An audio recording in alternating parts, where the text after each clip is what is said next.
সকালবেলায় ঘুম থেকে উঠে যদি বরকে দেখো রান্নাঘরে চা করছে, তাহলে কিচ্ছু বলবে না, চুপচাপ চা করতে দেবে আর তুমি চুপটি করে বিছানায় বসে থাকবে চায়ের অপেক্ষায়। কারণ এরকম সুদিন সবার তো আসে না সব সময়, বলো।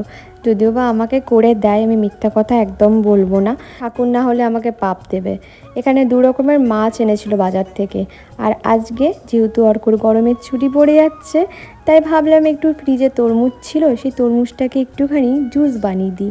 তরমুজটা এতটাই মিষ্টি ছিল যে কোনো চিনি ইউজ করতেই হয়নি। আমি তরমুজ আর একটু পুদিনা পাতা দিয়েছিলাম, আর তোমরা চাইলে একটু লেবু চিপে নিতে পারো, খেতে খুব ভাল লাগে। আর একটুখানি বিট লবণ দিও। আমি এই গ্লাস জারগুলো কিনেছিলাম, সেইগুলোতেই ভরে রাখবো ফ্রিজে। আর একটু বেলের শরবতও বানাবো। এই বেলটাও পড়েছিল কদিন ধরে, পাকার জন্য রেখেছিলাম।